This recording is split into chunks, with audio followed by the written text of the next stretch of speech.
All right, we are live. How you Hey, doing, my brother? I'm doing fantastic, man. I'm doing great. I It's good to feel blessed to have you on this platform. I'm blessed. I think I'm never said. I don't know. Let me put it out like very simple English. I don't know what thing to say. it will flow, man. It will flow, bro. It will flow. So how's everything going with you? How you doing?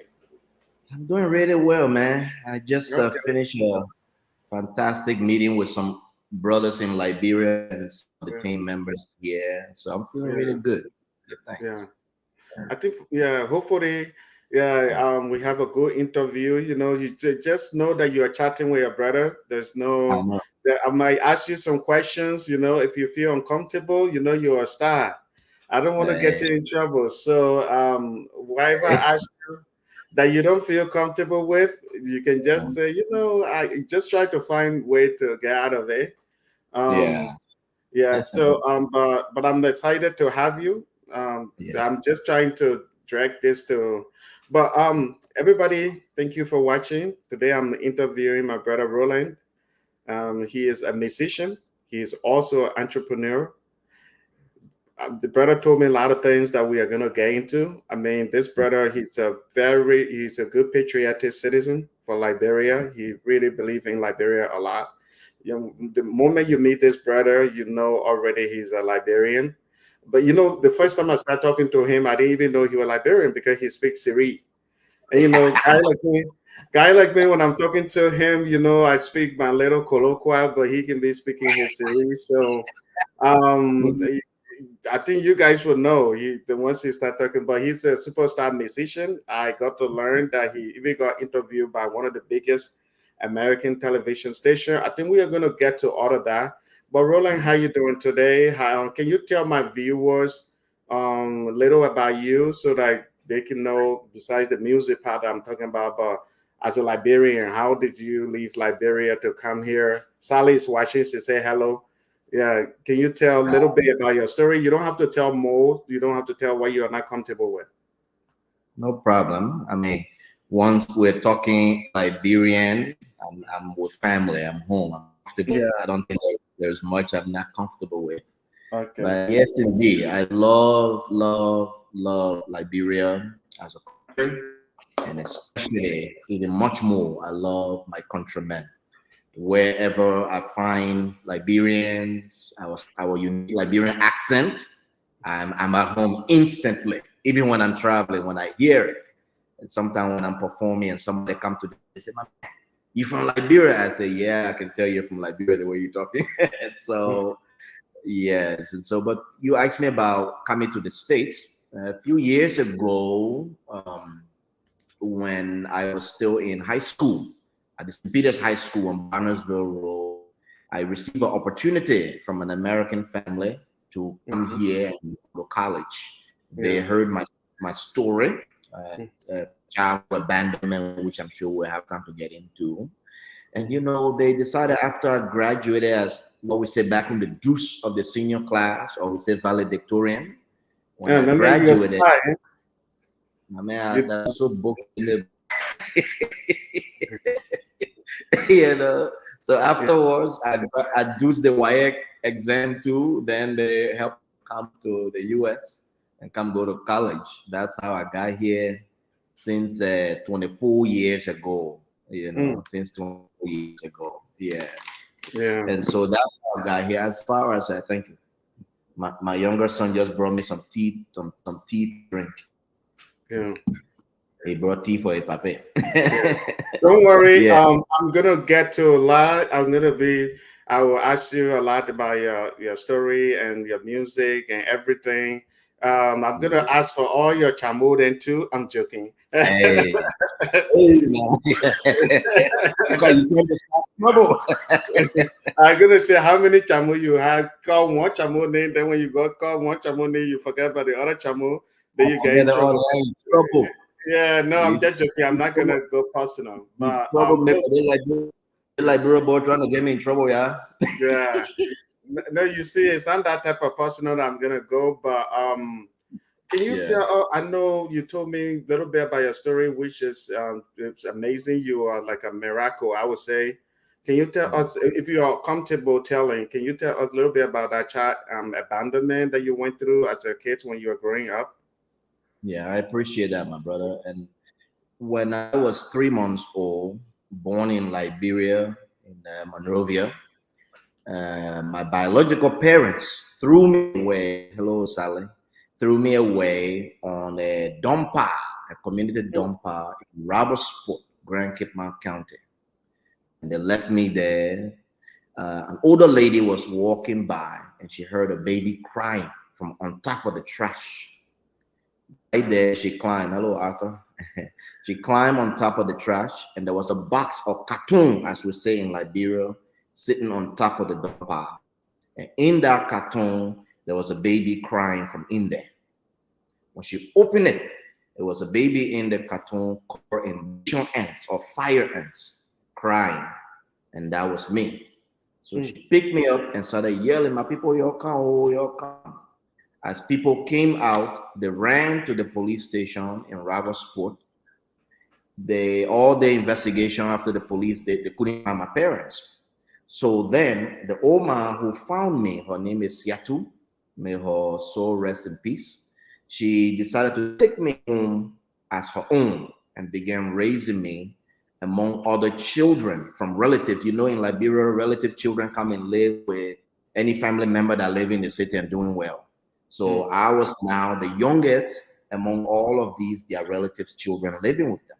Wow. So even though she loved me and my late father, Mr. Kemokai, Siafa B. Kemokai, even though he loved me also, but a lot of their own biological children were not happy with this new child that they're giving all this attention to.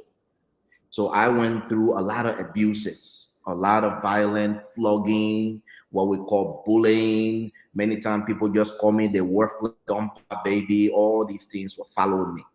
Wow. So when I was about 7 years old, in fact, at that point, I grew up, I would say hard-headed because I had so much frustration in me.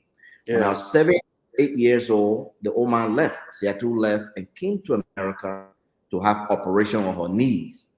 Now she couldn't go back because by 1989, the Liberian Civil War started. So I stayed with my father, Mr. Kemokai, Sefabi Kemokai. When I was about 11 years old, he was murdered. He was killed during that time. Yes. So then I began, struggling through. Some people helped me. I stayed with some of my my stepmother, my giant. She helped me. Other people. At the same time, I was like a street survivor, begging for food. We're all in the street. When I moved to Monrovia after the Pape was killed, I joined the Boy Scout. I was in the Boy Scout. We used to go around, hustle for food. No stealing chicken business. No stealing chicken roll. None of that kind of thing. We lived through, but my scout master, he became like a father figure to me. And I began to learn from the Boy Scout the things about self-reliance, what we call the Scout law, how to be tough in yourself and be strong. So even though I almost got recruited to become small soldier, but no, I could hear my late father voice in my head. He always used to say, education is the key. He said, the day I catch you trying to pick up AK-47 around here, I will cut you behind. So that one stayed in my head, it kept me focused. So I decided, after before my 16th birthday, I had attempted suicide times in Gardnersville Shoes Factory. So then I decided, I have to stay focused in school. So school became the thing. And I studied hard in school, worked hard. In fact, in school, I made so many friends. Many of those friends were still good, close friends till this day. And so along the way, to cut long story short, but I had so much pain in my heart. So then one day, my pastor at the time, Reverend Holder, they talked to me about this, that you got to let go. If you're going to really be happy and free in your life, you have to put these things behind you. Let bygone be bygone. Yeah. So eventually, I went and I looked for my biological father, as we say in Liberia, Bonpa. That's the one. I went and found him. I asked a lot of questions. Some people who knew my story. One retired police officer, I think she passed away now, Mrs. Frances Cooper. She knew about my story. And so she told me, other people gave me hints on who your real pa is. So I started asking questions. I learned that he was working at Star Radio. I went there. I didn't know him. The security guard helped me. I said his name. They helped put me in touch with him. I went to his office. The lady said, go in that office. The man sitting behind the computer, that your pa, that the man you're looking for. Oh, okay. When I opened the door, there are 3 different men sitting behind 3 different computers around the window. So now I'm wondering that which one of these people my father. I don't know who my father is. I've never really made eye contact to know who this person is. Yeah. And so along there, one of them waved me over. We had conversation. He told me, when I came here to talk about, I should go to his house. So that next day, which was a Saturday, I went to his house in Jacobtown, Painesville area. And when I got to his house, I was very, very angry because when I got there, he had many other children, older than me and many younger than me. So I began asking myself, well, what was wrong with me? I said, maybe people were, I was just the worthless grandpa baby. Maybe that's why they threw me away. Yeah. And so I'm very angry, but I decided in that moment. But did he know that your mother threw you in the trash? He knew. Oh. Yes, he knew. Both of them knew. Yes, they knew. And so in the way I found out how he knew is that in the conversation, his then wife, who we can say stepmother, was there. And she said, this boy, what I told him, I say, I came to tell you I forgive you. Many, many years, I carry a grudge in my heart. I suffered a lot during the war. Nobody there to care for me. I never saw you or my mother, but I decided that it's time for me to let go so I can be free. Was he still with your mom? Sorry. Yeah, exactly. It's good like that. You can be asking through. No, they were never together. From what I learned, they were never really together, And so they've never, I don't think they even dated or anything like this, And so this point now, he said, well, thank you for forgiving me. I told him, I said, my plan was to become a small soldier so I can find you, pay you back for everything I've suffered. But today, as God put in my heart, I came here to forgive. I told him that. And his wife said, well, he responded and said, thank you for coming today. I've been wanting to have this conversation, but I've been too ashamed. So his wife said, tell this boy what happened to him. He deserves to know the whole story. So that was when I found out that they were never really together. And he, for me, in my young opinion at the time, he was blaming the woman. He was blaming my biological mother, that it was her fault. And at that point, I decided to, zoom out of the conversation. Zoom meaning like disconnect from the conversation. Yeah. Because at that young age, I never admire anyone who don't take responsibility, but they blame other people.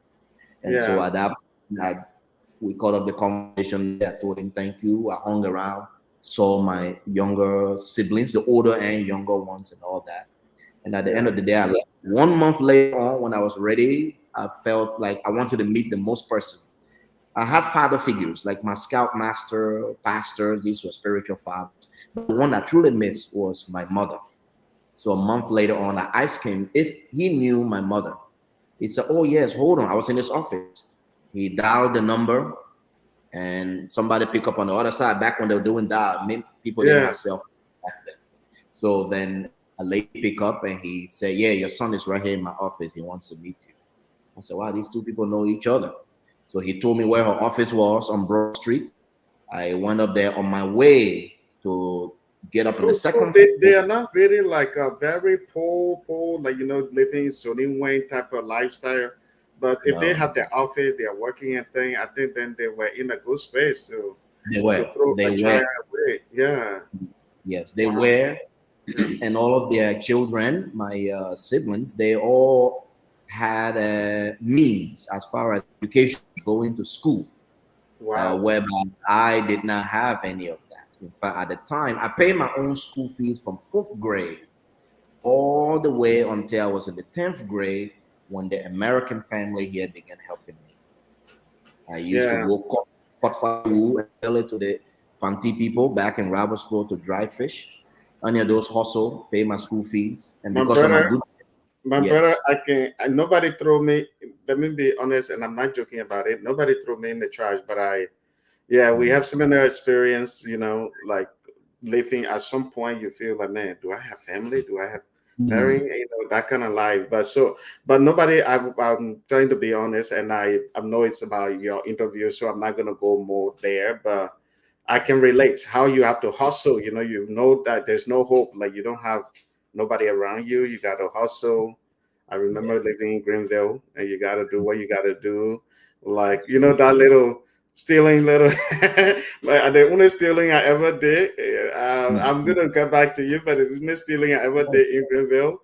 I hope those Mm. people don't come after me now. there, there are some friends I used to have in Greenville City, Sino County.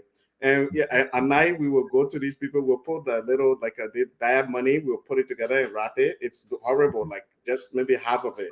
We'll wrap it Uh-huh. and we go buy candy. So we have a plan. Like once you Ah, get the money to the person, you take the candy, just run the best you can. Feet help the body. So that was the only stealing I've ever done in my life. And we will go. We get the people the bad money. And by the yeah. time they open it, we take the candy. By the time they open it, man, We're gonna and find a small again. Roll, roll. yeah, like run, run. We will run. By the time they say roll, roll, it's too late. They picking that already. The banana picking that already. In the Hey. corner. But yeah, but the kind of struggle, this kind of lifestyle. And one of the good Mm. things I appreciate, it makes you strong. Mm. You get strong. Mm. You don't give up that easy. You learn how to hustle, work. Yes. Yeah, but yeah, my brother, that's really a good story, man. That's really so. When you met your mom, we're happy if you just want to do that little part Yeah. of it. But thanks for sharing that. I mean, this is a conversation, and I appreciate, and I relate. I mean, you're Yeah. as a kid, man, you find other ways to survive. In the U.S. here, for adolescents, people developing, young people, they go in the store. They call it shoplifting. It's part of Hmm. survival, right? For my own, I did similar thing, but now with candy, my own, I wanted real food. I was not after candy. So sometimes It's like you got behind. You want a lot of food. I want real food. You go one side with your candy business. That's what we used to give them half money now. That because it's Yeah, a candy, so we give you half money. you knew the value of the candy. Right. Because you see, I rather steal a small thing, and when they say road, Mm. by the time they catch me, if you say y'all leave here, just candy. But if you go steal Yeah. the real food when they catch you, And I want a serious thing. Because yeah. what I used to do at night during the wartime, when they shut down all the roads, I mean, rebel soldiers everywhere, Ulimo soldiers Mm. everywhere, you can no cars moving. But Wow. now we're sitting there in rebel school, hungry. So I will wait at night when everybody's sleeping. Some of this old papa and old man in that have potato garden and cassava garden around the place. Mm. Shoot. I'll You go make in us there. see. Yeah, I find one. Good man. And I would sit down over there. The sand will be on the right. But my idea is to eat it with the sand and drop the peeling around so that they think that like, like, thing. so they will say they're animal. Yeah.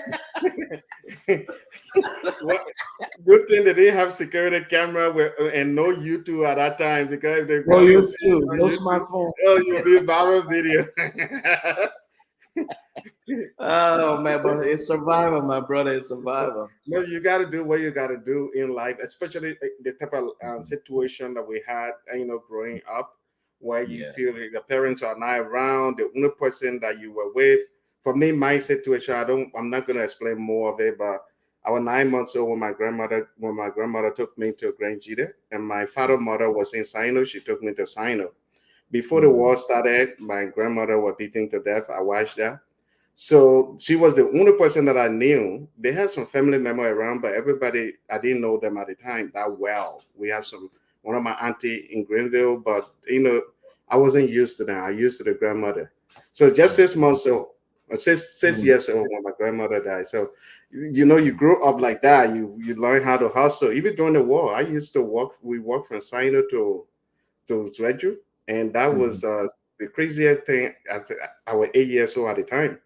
Every kid, Yeah. when they were crying, that distance, it was three weeks from Sino to Zweju. We were trying to Mm. cross the Ivorian border with a Mhm. couple of family and stuff. When every kid were crying, their parent would take them to put them on their back. For me, Mhm. No matter You it, either I will suck it up, and no, at that time, no shoes, no slipper. walking You bare feet. walking on the hard rock, and this is the Mm, bad thing. You either you don't walk fast, you stay back, and mm, that during that time it was very dangerous. The rebel will come from the mm, bush. People will come from mm, the bush and kill people that easy. So you stay mm, with a group of people that mm, were going. Yeah. So mhm. you, no matter how I was crying, you just gotta suck it up. But this is the worst thing when we got to Jeju, Mhm. the rebel started a rebel attack, so we have to go back again to Sino. So Mm. I started thinking about it, this thing going back to Sino, and that was Mm. pain again. So you experience the pain twice. My feet would Right. swell up and like it want Mm. to blow up, and then I'll Yes. keep walking until it's go back down, and then it gets swell up again. It was bad, Mm. man. But that's the hustle. That's the hustle you have to go through. But I really admire your story. I admire what you had to go through as a kid. Um, Mm. it's thinking that you don't have nobody around and you have to hustle hard. I see why you are. Yeah, I see why you are banana. You know, Yeah. you work really hard. Yeah, I can tell. Surviving. Yeah, Yeah. yeah. But I But tell want to me, say, yeah, go yeah. on. So the process of you coming to the US was more like somebody you were doing well in school and somebody discovered you and decided to bring you. Yes. So right before I answer, I want to appreciate you for sharing your story, my brother. That's very touching. And my sorry, we say Yeah, sorry. I, it's on a full part of it, but I mean, your it's even worse. I mean, somebody put in dumpster. At least mine was grandmother say, "Oh, your mother had two kids and there's no support, so let me take you away." That part of it was a little bit better than somebody put you in the trash. It's horrible. Yeah, it's really bad. But yeah, but thank you, appreciate it. yeah, seriously. I'm glad you are here. I'm glad to be sitting with an amazing human being like you, because these journeys that we've walked, like you said earlier, it makes you stronger. It Mm-hmm. prepare you for the profound influence and very generous person you are. You're always connecting us, Liberia. Like I do, you're the Quincy Jones of Liberia. You create connections. I'm glad Connections. to do so. Yeah. Yeah. So on my end, to answer your question briefly, to end that story, I met my mother at her office. Shortly afterwards, I forgive her. And then, about a month later, after I graduated valedictorian or deuce of the senior class, this American family that actually, oh yeah, somebody wrote, or I'm explaining part of a life story. Yeah. Yeah, we got stories, my people. We got stories. So let's keep sharing these stories here. It's part of the healing. And after I graduated, due to the senior class, this American family, the Helms family in Charlotte, North Carolina, they sponsored me and brought me over to the US. And I came over here in 2000 and went to college, graduated multiple universities. And the rest now we say is history. When I got a family here, musician, and all these things. Yeah. So that's how I made it to the States by that sponsorship. Yeah. That's really good, man. I know you are also you are a musician. That you do really Yes. well. I see you performing a lot. You're representing always. How did you get into music, singing? Were you planning on singing about your life story, or you one day start getting chamood, and now you're like, why? Let me be singing because that's the best way the chamood can look at you. What happened? you know how I got into this is funny. One time in my second university, Gardner University, my roommate was from Ghana. This picking came inside the room. He said, "Oh boy, I have been trying to get the girls. I have Mm, just figured out how I'm going to get them." I said, "What?" He said, "I want you to teach me that piano you are playing. The girls like it when a guy play music." mhm, But how did I get into music? Growing up back home during the war, I had to take refuge in a village near the Liberian Sierra Leone border called Kotolu, right behind mhm. Tieni area. One of the things about our traditional people is our traditional music. The Yeah. traditions of Liberia or Africa, we can say, dancing, it's singing, it's drumming.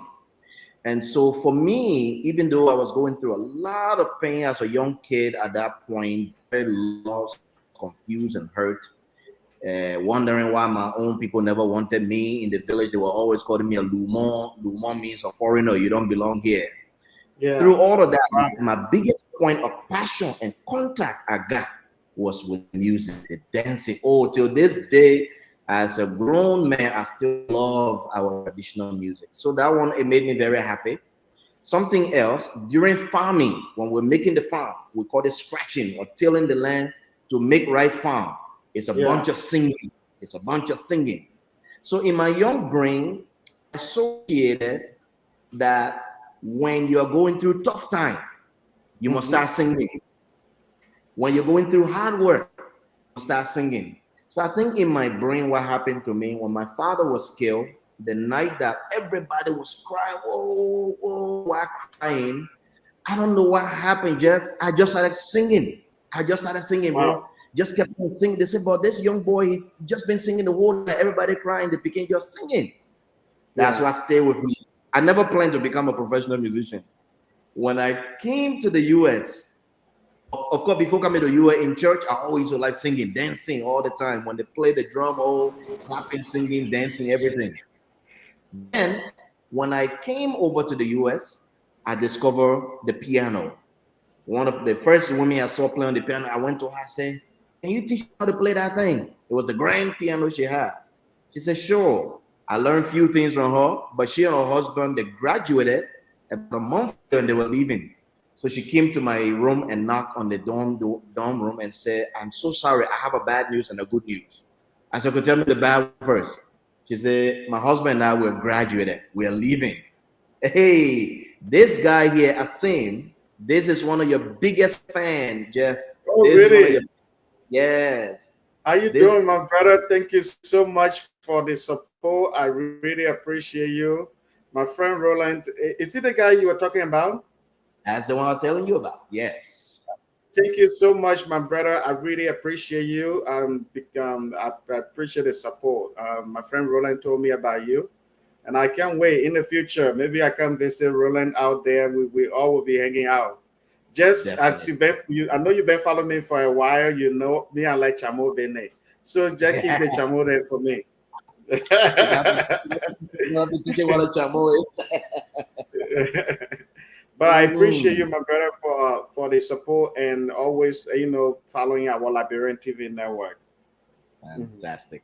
Yes, Yeah, indeed. yeah, you were And saying, my brother. yes, and so the singing just followed me. Even when I came to the States, the lady told me, oh, I got the good and bad news. Bad news, my husband and I will graduate, we're leaving. Good news is I'm going to give you my keyboard.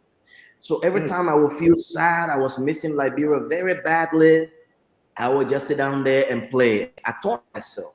Later on in my second university, I minor in music, studying piano and applied voice. Part of my background is what people call classical training, but I don't like that phrase. My orientation was towards classical music. That's how I became a composer. Over 14 different musical instruments, just singing, playing, and so it is that. Later on, when people started paying me for it, I said, "Oh, boy, I can get money from this. Maybe I can even yeah, get some chamo." yeah. Now you see. That's good. So I that's know how I there's became. something. I know there's something behind that. Everything else you were saying, how you got keyboard. It was like Yeah, a fly talking behind my ear until you reached that chamote something, and my ear went. I something said, there. that's why. Yeah. So yeah, but that's good though. I know Mm, one time you got interviewed by NBC. We are going to get to the Liberian part, like some of the things you're doing in the Liberian community. We are going to get to that, but can you tell us a little bit about that NBC? I think CBS interview or something, yes, I got or maybe interviewed. I misunderstood. You don't have to talk about that. No, no, I think you actually are saying more than you know, but you know it. Because what happened is I got interviewed by NBC actually at the time when I published my book. My story I share, I'm also a writer and a published author. So NBC interviewed me then. And then of recent years, I got interviewed by ABC and the one I was telling you recently about was also by CBS. And so all of those three major networks and few others in between, certain radio stations and journalists, yes. Most of those interviews, if we're asking about the content or focus of them, they were about my story, about my music. Yes. With some of the CBS interviews here and the ones that they were ABC, those were about my music. Part of that, my participation with a musical organization here that provides or helps musicians and artists get access to affordable health. It's called HAM, the Health Alliance for Austin Musicians. So in my capacity as a member of them, as a musician that love being a part of this organization, I was able to do some of these interviews. Some of the one by ABC interview was about my music and my participation with the reggae festival for the city of San Antonio. Yeah. The one Can you wait 1 minute? Yes, no Let me problem. try something. Okay. You can hear me, right? Yeah, I can hear you well. Okay, I want to change out my device that I'm using for the live. So I just No want to problem. see something quick. Okay. Yeah, No problem. Take your time. no problem.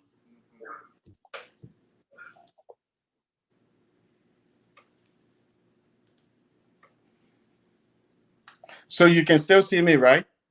Yeah, I can see you. Okay, cool. Yeah, there's something I am trying. 1 minute, let me switch out something. The story getting interesting, so I'm trying to. All right, so you're good, right? I'm good. I'm good. Okay, cool. All right, yeah, you can continue. Yeah, so those is what those interviews were about. Doing those, promoting the music, promoting the organization, and also promoting those festivals that I've performed for over the years. Yeah. Okay. That's good, man. That's good. How did you feel the first time you get, where you're with the stuff you're doing and you're getting all the big media network, coming to you and trying to interview you? What was it That's feeling like? a beautiful question. It was a twofold uh, feeling that hit me, and I remember exactly, precisely. One of them, I was performing with my acoustic guitar live on live TV. I Mm-hmm. had those two feelings right before I began singing one of my songs that I wrote. One of the first thought that came to me was, you belong.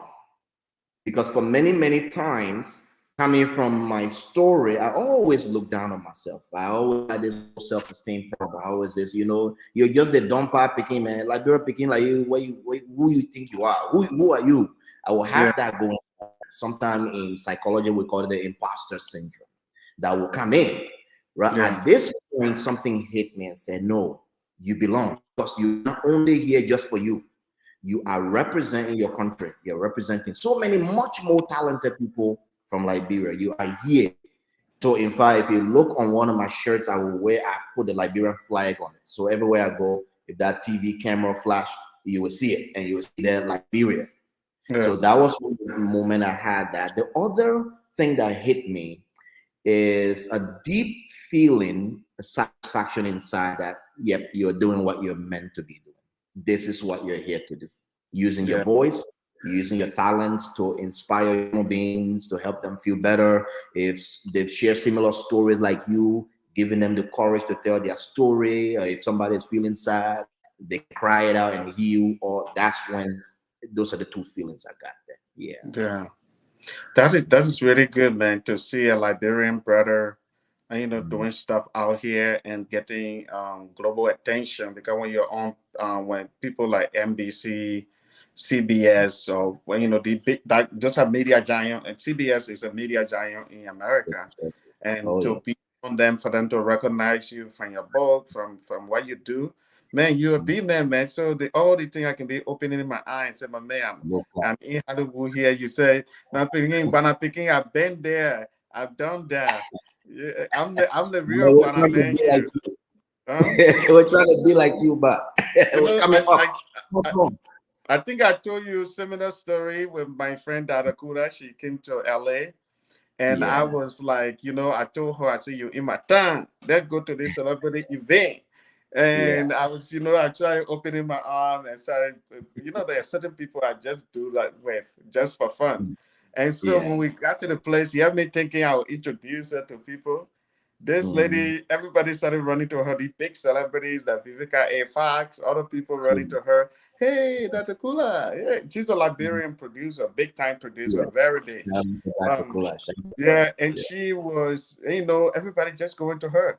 And right there, I felt like a little boy, like somebody who is, like I was thinking I would be big, but she Mm-hmm. was way big. She was bigger, and she was talking. She knew everybody knew her by her name. I didn't. For me, I have to say, oh, I went with you the last time on the other side. But for her, she doesn't have to do that. Like people coming to her.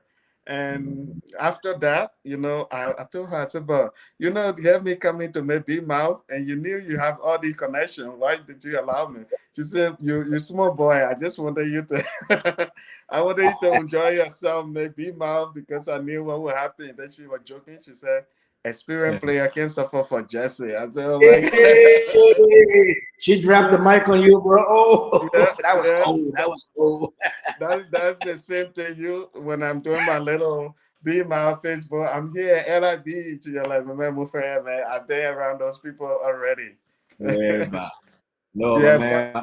My own another be like Dr. Kula, so I can't drop mic on you like that. I would love it. But you see, that's the good thing about Dalakuda. People, there are certain people, in our industry, a lot of times they don't brag about nothing. They don't show off. They're just doing their thing. And I respected her for that. When we met, we were all about Liberia. How can we help Liberia? How can we do this? It was all that. The other things were just fun, just little fun. But I like people like that. I like to be around people like that who pull. It's not just about us. How big you think you are. That's why you see when a lot of people. Every time people meet me in public area, they just think that will be too much of, oh, you're Hollywood, you do this, you do that. I don't care. I can be very simple. If nobody introduced me to you, you won't know because I don't like to. Even when I first founded this platform, I never used to show my face. I was just Mm, doing it to promote Liberia until people start telling me you got to show your face. And I wanted to interview people like you, people like you who have good story, who shiny spotlight on Liberian because you see a lot of the platform we have on Facebook and other places, they are focusing more on politics. We are not yes. giving people their flowers, Mm, like appreciate people that are making a difference in their community. We are not doing that. We are Facebook is all about drama, gossiping about each other, putting each other dirty clothes out, And I wanted to do something different. And for sure, I have to lead by example. That's why you see me here all the time. And people, guy like you, seeing has been talking to you. You're a very good person, man. We joke, we laugh, we talk about all the nonsense. Especially me, I'm the one that talk nonsense to you most of the time. You're the big brother who try to be. You have the person who is so wired and crazy, and then yeah. you have the person who is calm. You are the calm guy. I'm the troublemaker. And that's just Uh-huh. how we been. Look at Yeah. that. You're fooling. You're a great man. Thank you. I mean, I have great people like you around. Yeah, I have great people like Mm, you around. So let's talk about your Liberia. I know the, before I say it, I'd rather you say it in a good way to explain it to our people. What are some of the things? First, let me start with when last you went to Liberia? I was just in Liberia. I stayed there from April to the end of May. Mm-hmm. Then by late May, early June, I came back. So I was just there. And by Mm-hmm. the grace of God, I would say all things work out. I should be back in Liberia between September and October, next month Yeah. in October. Yeah. Now that I met Bima, I said, "Oh, my brother doing this. I know he's making effort for Liberia. What are some of the Yes. things you got going, or what plan do you have for Liberia?" I want the people because I know I'm your friend. I know, but I rather you explain a little bit whatever you playing or you got going. Brilliant. Thank you. That you touch one of the sweetest parts in my heart when it comes to Liberia and Liberians. even though we have gone through so much pain prior to the war and during the war. As a psychologist, when I walk around from Douala to Broad Street, I still see trauma in our people's eyes and in their behaviors, even in the language. And so some of what I've always dreamed for Liberia, and I've been going back and doing a lot of empowerment seminars, teaching a lot of people since 2018. Some of the vision that when I say we, because we have a whole team here that I've helped set up, some of the vision for Liberia includes the following. Number one, we know that Liberians, for the most part, especially we're majority young people. When I say young people, I mean people like us and younger and all that. Many of them, they have the zeal or the strength to make things happen, to hustle 1 2 1 2 and make things happen. However, what we discover is that two things they're missing is the lack of knowledge as how to, the specific knowledge specifically in the area of entrepreneurship and small business operation. And so this is one area that we're focused on. Many times, even Liberians who leave the States, they won't go get government job. We'll get government job. And Joseph Waka can get enough job to everybody. So you have to do something. And so one of the sectors of what we're focused on is empowering the private sector from the grassroots level. So what we've said, one of the first organizations we have for Roots Empowerment Finance. And under this, partnering with one of the trustees you saw on board here is our brother Asim on here, partnering with a great brother in Liberia, Jeremiah T. Burgess, who is running the Shift Institute, among others, including myself. We've been setting up with guys like Rashad King, Alham said from here, is to come into the country, take our people, whether you know Boko, and here you go, whether you know anyone else, you see, now we can pick up and begin to teach on here is how you do business. Here is how you don't need multi-million-dollar to start. Some people, even 100 US, some people even 200 US can start them hustling somewhere. But before we put money in your hands so that you chill or run away or anything, we're going to start teaching you on business. We're going to mentor you. We're going to build relationship where you close hand on hand in hand, walking you through. Hello, Sawa. Walking through the process. So that now, at the end of the day, our motto or our vision is, if a person is hungry and they want fish, do you just give them a fish or do you teach them how to fish? So our side is teach him how to fish. At the end of the day, you are an entrepreneurial person. You can survive in any economy in our country. So that's one sector. The other part is, I've been here, I've studied so much music, I've recorded so much albums, I've produced many, many American artists, mentors, so many of them. Every time I'm doing that, I feel a little pain in my heart. I say, but all this talent you got, when are you going to take it home to your people? So one of what we're going to be doing there now, part of the dream, and I'm praying that it manifests, is to set up an event center wherein we can do the following. We will teach all these instruments. We will host concerts. Myself with my band will be performing, but not only just for me, to give a platform to other Liberian artists how to do the music business, modern, how to set up that and be able to provide for yourself off of your music, off of your talent, how to distribute music globally. While you're in Liberia, you're getting royalties, how to understand copyright and all that. And then last but not least on that end, to do an artist exchange program. There's so many promoters I've worked with over the years. Just my band in Austin, I've been doing it for 11 years, just in Austin. So all the promoters, I've talked to them, they're all on board. Even the promoter who organized the Houston Reggae Festival, the New Orleans festivals, he's like, bro, let me know when I'm on the plane, we're coming. I want us to do artist exchange program, do festivals in Liberia, inviting others from around the region, inviting artists from here to come perform. And the goal is not just the music, it's about building relationships. And then the last two, we want to do agriculture. We want to do farming. We want to be able, so what? How you go from music to farming? Well, you got to eat if you're going to be able to have the strength to perform. So we're going to be able to do that and be able to provide in our own way to the Liberian economy. You see, and so those are the things. And then the last one of them, of course, to be able to then set up support systems through life coaching. This one of my passion. I have studied that. It's helped me transcend the pain and suffering I went through. It gave me the courage to write my story, wherein former US President Obama reached out to me when he got my book. Just Wow. all of it. Yeah, the goal and that story, my story, the book is called Suluma, Sunuma. We are now working to have it done as a film. As a book is already done. It's been published since 2013. Now the script is done. So the goal is going into Liberia and setting up life coaching training people on exactly the deeper applied psychology as to how to overcome mental trauma, how to overcome what we call triggers. Because Liberians were funny people. We got happy heart, we're funny. But small thing, if a Liberian person vests, they don't know what's triggering them. Sometimes that old trauma coming up. So I want to be able that's what like I said, my man, don't try me. You try me and you will get inside. That's it. And most of the time, it's not that person they're angry with, that trigger of trauma coming up.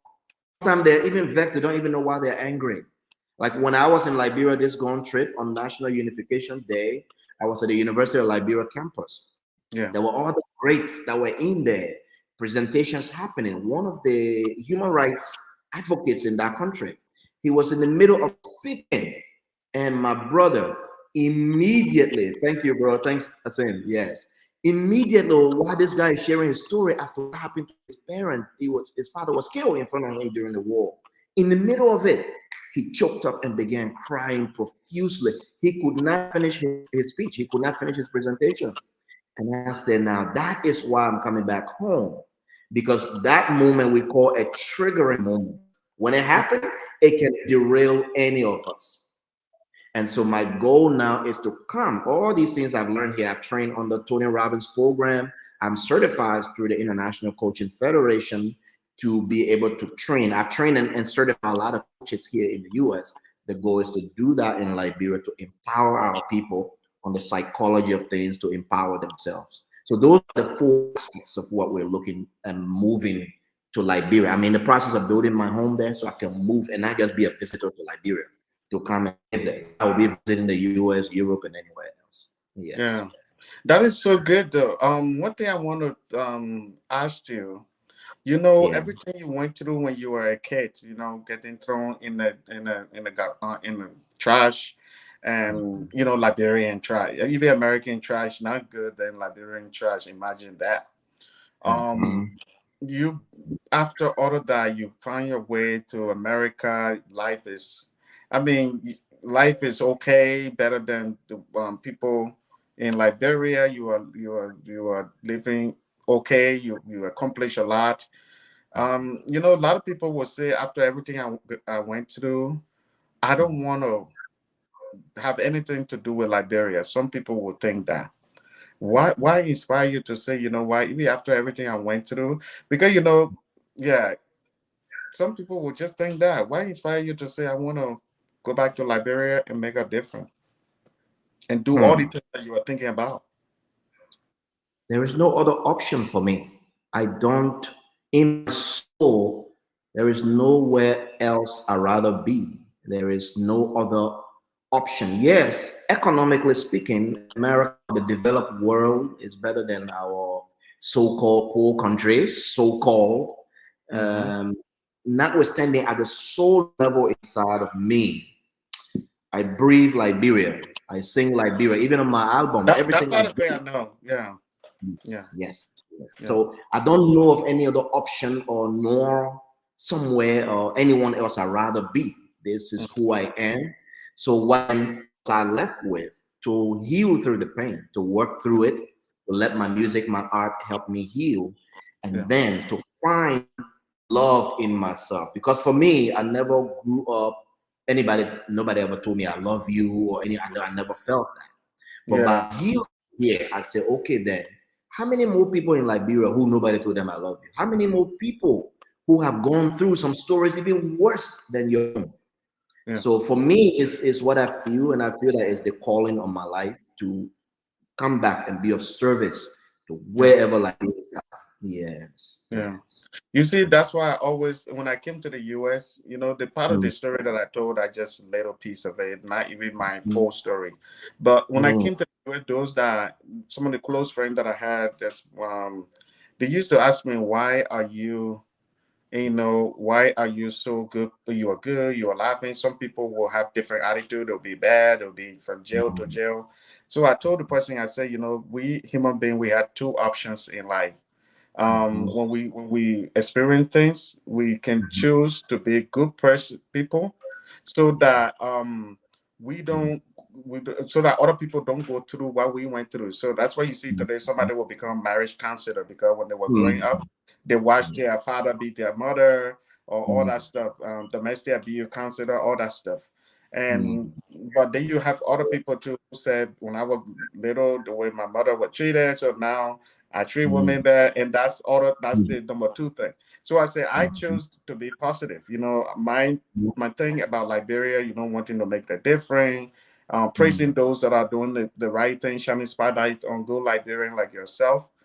mhm, What behind is it's because my own life story. I want mhm.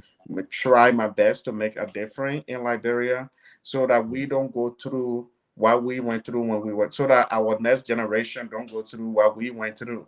I feel like if we like-minded people can play a Yeah. part, Uh-huh. many people will change. We can Yeah. help a lot of people. I have Yeah. few people that I'm working with in Liberia. Their life Mhm, changed. And we have few other like-minded Liberian people doing mhm, their part of it too. The country will mhm, change. So for me, it's like that. When you go mm, through a lot, you can choose to be a good person, or you can choose to be a bad person. And oh, as a person, a lot of times, some of us, we choose to be. I'm not perfect, trust me. I'm a troublemaker. I make trouble all the time. And not everybody happy with me right now. Don't ask some of my ex-girlfriends. oh, Don't ask some people in my life, though. So that means I we're need not to talking learn to to be old honest. Jamun then. So I'm not coming here preaching like I'm pastor. Oh, my life is perfect. I'm the most honest man you ever know. It's not that, but in a real way, Yes. I know how I treat people. In a way, I know why I have the Liberian TV network, and I'm glad that after everything you experience, you decide Mhm, to go to Liberia, and want to make a difference there. mhm, You're a very good brother, man. From the time you and I will start talking, I can already tell. mhm. Yeah. The way you do things. Sometimes I'll be talking about nonsense. We will laugh about it, and you will ask some. One thing I know about you, you're a psychologist for real, because Uh-oh. you know how to roll with the flow. When I bring in nonsense, you know how to roll with the nonsense, and then when we're Ah, talking serious business, you know how to go with that. So I think that's a good thing. Um, how do you see the future of Liberia? Do you think, with all everything we went through, do you think there's a potential for Liberia to be better and be great? yes, yes. The future of Liberia is represented right here. We don't need all million of us. Between you and me, for a Mm. Liberian like you to go through what you went through, the whole journey, for you to make it to the USA. When I was coming here, some of my old classmates, they asked me, they said, "Are you going to do an NTR?" I said, "NTR for what?" They said, "Oh, Mocha, you're going to America now. What are you going to do NTR?" I said, NTR means never to return. Oh, that's well. Yeah, never. I said, never to return home.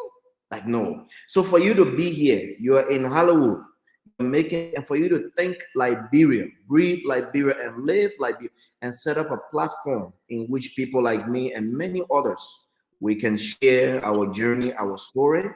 What I see of the future of Liberia is that yes, though there be many pain and suffering we've been through, the Liberian spirit in each of us across the globe is a very resilient spirit. It is very generous. It is very creative. And it is very, very strong. We are beginning to wake up individually and collectively. So, what I see is that there is a Bokoball hill in front of us or ant hill, and that is the pain we've gone through. We're going to heal.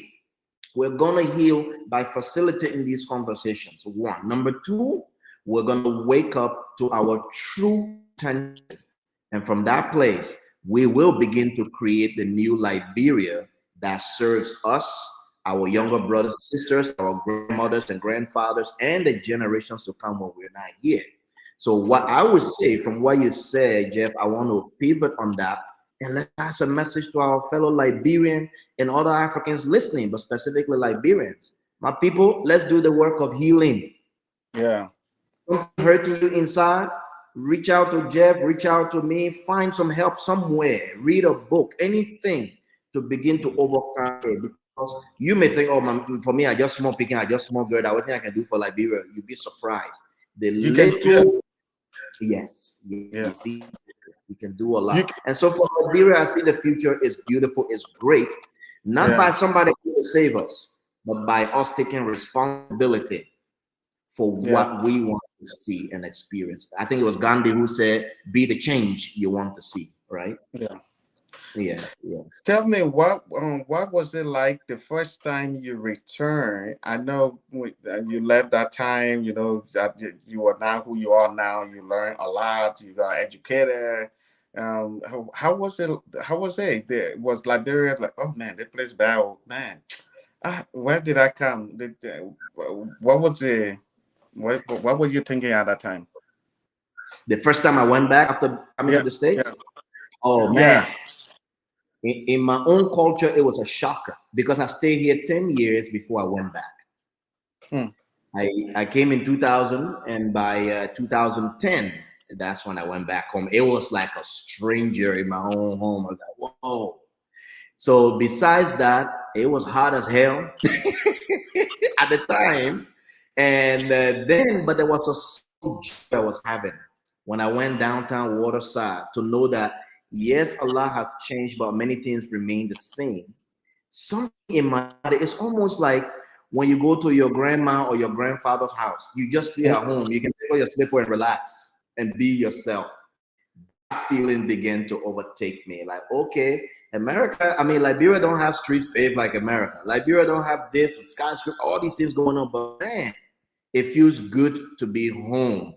One thing I enjoy, well, two things. Number one, our Liberian colloquia and our Liberian food. Our Liberian colloquia, you cannot speak it and be too serious. So joking inside our Liberian colloquia. We got stories. We're always funny, laughing. Even recently, we did a presentation through Roots Empowerment Finance. And during this presentation, somebody said, "So will we get certificate when we graduate?" I said, "Yeah." He said, "What name will be on it?" I said, "Oh, but what kind of name can be on? You got your own name. You want to put on the certificate?" Just that, we start laughing. And so those I began enjoying being back in the culture. One, I came back to the US in 2010. 2011, I went back, and that's when I realized, like, you know, at the core of you, you are nothing in a foreign culture if you are not authentic to the roots. Yeah. If you're authentic to your roots, you will try to blend in, and by assimilating or blending in or becoming Americanized, Europeanized, you lose the flavor of what makes you who you are. Yeah. Can you hear me, right? I can hear you very well. Okay, cool. Thank you. I try to change device in between. I try to. There's something I'm No problem. doing. I'm testing. So You're the man of technology. We're the small people here. I try, my brother. I want to be like you when I grow up. You- The rich man who got his plane on standby, the celebrity who everywhere he going, he got all the Oh, assistants. and you see trouble. That when we're talking, okay, I claim it then. That all fly on that plane. So before we continue, let me share your Facebook page a little bit. This is our brother Facebook page. As time goes by, I will share his YouTube page too. So you guys go follow him. The brother, he been working out. I think I'm sure he will. Once you follow him, you send him a message. Whatever information you are asking for, whether it's a fan page or YouTube page or any other information you ask for, then he will give it. But this is the page that we are friends on Facebook. This is the page that I know and follow him all the time. But I'm sure whatever other information you may want to know about, you can go check it out. My sister is watching my this stuff. You see, all of you say I'm doing well, I'm doing this, I'm doing that. The person Thank that you. real behind this the Liberian TV network. Uh-huh. That this is the girl, Patricia JV Patricia, Talent. hey, She's the Patricia, lead. thank you. She's the one running thing in Liberia. Y'all know I'm out here. I'm always busy. I don't sometimes I don't pay attention to Liberian TV network that much because my Mhm. schedule sometimes. But Patricia is the one that make it happen. And you know I'm not easy to deal with. Patricia, she always patient. There's nobody. And the thing is, she's my sister, and Yeah. I'm the big sister. I'm the big brother. Big brother. Yeah, I Yeah. take that back. And I'm the big brother. She's the little sister. And sometimes the big brother thing can get in, and I, Mhm. get angry. But she's so patient. One day, Patricia never uttered something back to me that I don't Mhm. like. Yeah, so she's very patient, and I'm not easy to deal with. So anybody dealing with me, you have to be extra patient. So I appreciate you. this is the woman you guys need to give credit, Patricia JV. Yes. Yeah. Giving you a flower, Patricia JV Talu. Thank you, my sister. Thanks for our brother, and thanks for Liberia TV Network. Thank you so much. But let me tell you, all the beginning are looking at her. You try anything in that inbox when I read it, I will take Kuala and run behind you. But Oh, you can say that about life. I, would, I would take Ben battle and run behind your beginning when people say small thing. Was it Patricia fine like that? Huh? That's Like, my like, cutlass. I think and my sister found, but yeah, man, I to go be going in inbox because me, my sister, I don't want any picking to make from out of her. When I No take piggy calling for kami, you, man. no piggy When kami, I huwag ka take na ganap people yun, say, eh. whoa. Oh my goodness. Yeah, but anyway, Patricia is the one that actually been running Liberian TV Network from our Facebook page to YouTube. She's the one calling this guy, talking about working, having meeting, all this stuff. So Patricia is the one that behind everything. And Mm. yeah, you guys should give her a lot of appreciate. You guys should appreciate her more than me. Cool, Um, cool. You're laughing, man. Thank you. Now that we are finished with her Una nonsense, I'm going back to my show. She knows my compliment don't that doesn't last that long. I tell people I don't want it to get in their head. Man, that's got a big head, right? Yeah, the compliment when the compliment comes a little bit, you'll see something will follow. So she knows that already. But this is really good, my brother. I really like hearing everything that you are doing in Liberia. What do you have to tell other Liberians who came to the United States here? They've been Mm. here for a while. They're thinking about going back, but they don't know where to start. What do you have to tell them? Now, brother, that's a very heart-centered question for me. What Yeah. I would tell my fellow Liberians here in the US or Europe, anywhere else, we say it and we say it many times and maybe so much that we take it for granted, but it bears repeating. There is no place like home.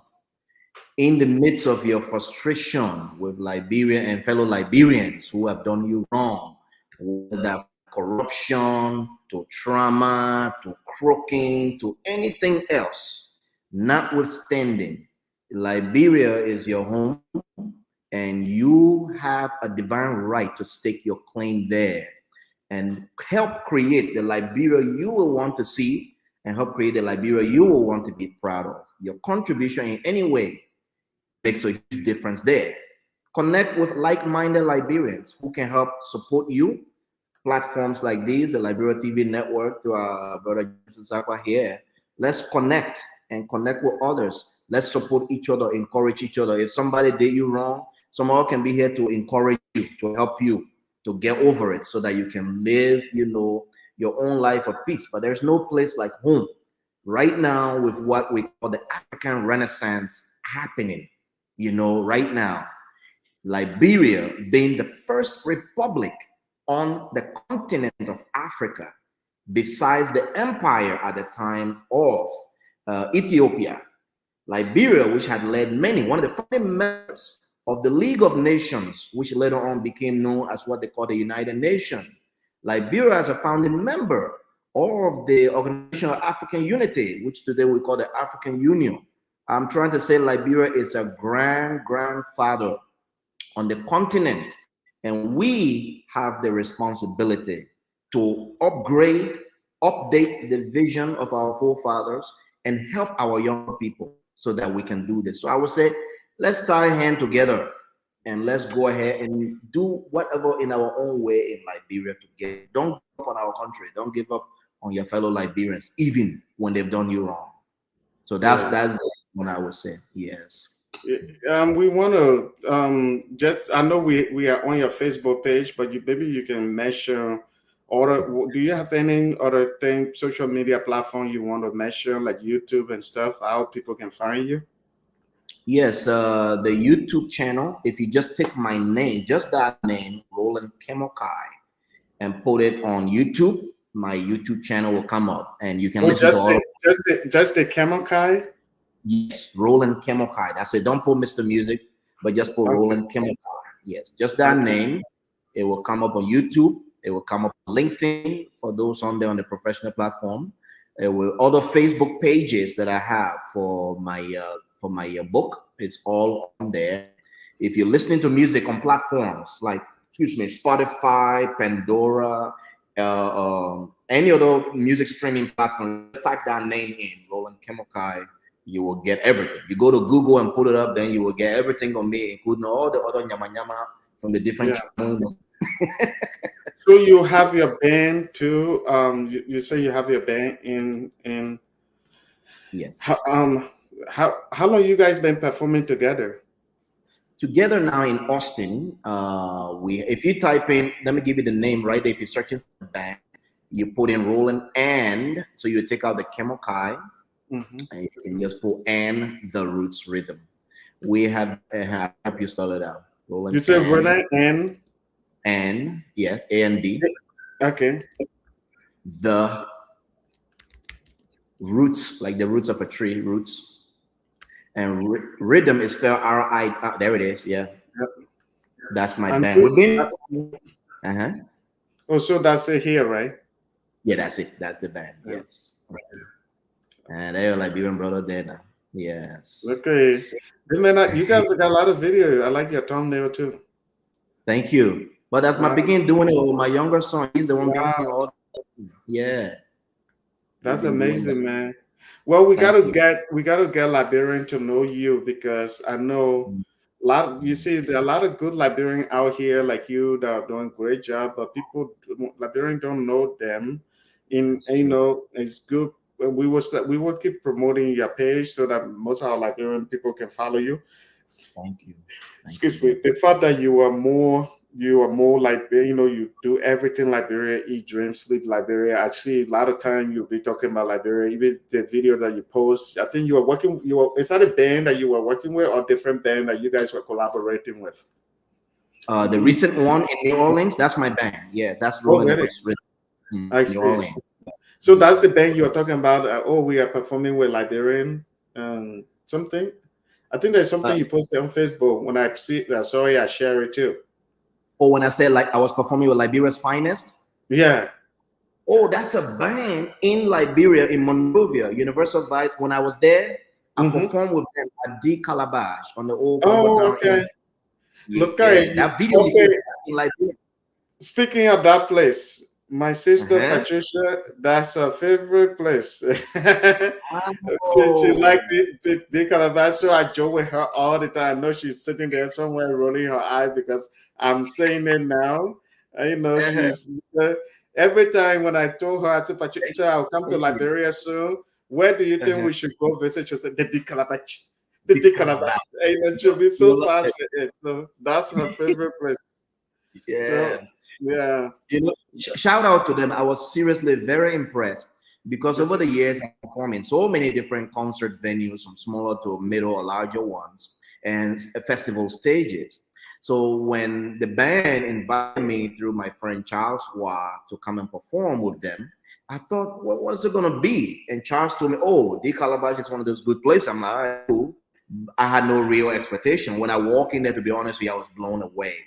The Mm. setup, the lighting, the stage, the caliber of musicianship. I was like, wow, I thought I will only find this type of thing in America, but it blew me away.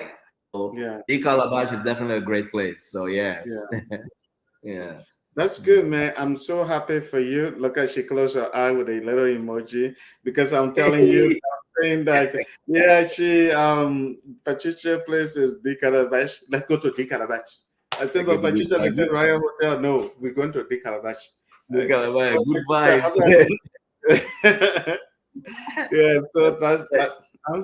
If whenever I get rich in the future, I'll buy the place and just say I'll call it the Calabash, Patricia's favorite place. Hey, coming soon. Yeah, but what are some of the cool places that you visited when you went to Liberia? This gone trip, I did not do too many visiting, but I would say the highest. This is hopefully it's not a name drop in boasting because I don't know people lean politically. But for me, the coolest place I went on this gone trip was I got to spend half a day with former President George Weah at his Mm. residence. Oh wow! And one of the reasons it was cool to me, I mean, I don't lean any way politically. I admire Yeah, human beings for who they are and their yeah, stories. I yeah. don't fasten with too much politics. So anyway, I went over through my friend, his liaison, because Honorable Silvacus Batsigia. When I got to the compound, it was all painted in the reggae colors. Oh wow! And and on the Why? compound, huh? Why is that how it looks, or just for you? Oh no, no, no, oh, not for me. I mean, I wish, but yeah. But what it is that President Weah, or former President Weah, he's passionately in love with reggae music, Oh with wow! Caribbean culture, and his wife, of course, the former First Lady, Mrs. Cla Weah. She also, I should say her Liberian name, to Cla Deconti Weah. She is from Jamaica. She's from the islands. So I think Yes. President Weah has been into that culture. He loves recording reggae songs. And so I think that's why his compound is painted that. But hanging out with him and with the former Minister of Foreign Affairs, Mr. Kimaye, and others, for me, it was such a surreal and just a cool experience. Just a cool Yeah. experience. So that was for me. Spending time on the beach. This gone trip because I was working on my project, the home I'm building there. I spent most of my time on the land. Previous times I visited different. So you are building a house in Liberia, right? And yes, I Yeah. am. So I'm what building is a the Calabash? That's the Calabash area with all the This is the Calabash. Yes, this is the Calabash. And the band is yeah. called the Universal Vibes Band. They're in Yeah. Liberia. These guys Is are it part of the amazing. Calabash too? Oh no, this is New Orleans. This is New Orleans, this one. Yeah. So, but this That's cool. particular video, this is Yeah. Calabash. Yes. Wow. That is amazing, man. Yes, Wow, you were yes. all celebrity too. Man, you're a big male. This one, somebody posted that video. My thing, I don't know what that is. This, I think they sent some Oh, people singing old time reggae. Some oh, fans this did. one. Yeah, yeah. But hey guys, y'all go follow my brother. This is his page, his Facebook page. Y'all go follow him. And when you follow him, you gotta learn a lot about him. And you will learn what he does and other things, the book that he wrote and his life story. What my brother went through to be where he is today. That's a tough story. Some of us, we are still dealing with our trauma and what we had to go through. Things trigger things not easy. For this brother to leave from there and just become somebody good, accomplishing a lot, from music to every writing a book and everything else, being interviewed by the American television giant. That is a big accomplishment. I work in the business. We don't waste our time for just anybody. You got to have something amazing for us to. I mean, I work with a media company, so I know how things work. They don't just interview anybody. Yeah, so I'm very excited for this brother to be on the show. Is there something that I haven't asked you that you want to add on this? No, but I got a question for you though. Oh, okay. I When, hope when that's something I can answer because me, I'm a Hollywood man. We know how to dodge the question. We don't like you see, you're the professional then. it. So, but I'm talking about your story. When is your book coming out? When are you gonna do this book? No, I will do it once there are a few things I'm working on, and I Mhm. want to go to Liberia first, Okay. and set up some things like this Liberian TV network. One of my biggest plan for beside other businesses thing that I have going. I want to have that I have to do a certain level. I want to make sure Liberian TV network is a television station, big television station in Liberia, and a television station that also has an app that people Uh-huh. can watch outside of Liberia. You go on your TV, you download the app, like you can watch it on Roku or whatever. And Yeah. I want it to be something that not just Monrovia and a few places that we are currently going, but I want it to cover the entire country. And besides Mhm. that, there are other business stuff I have in mind that I want to do. Once I settle with a few things, then I can Mhm. really write my story because um, I want my story to inspire people, not just about writing a story and just making it's about money and stuff, but also to inspire people, like you were saying, um, the passion for helping people. Because I think one time Mhm. I don't know what I told you that story when I came to the US. Due Mhm. to everything that I went through, and that I didn't graduate high school when I came to the US. So I finished my high school.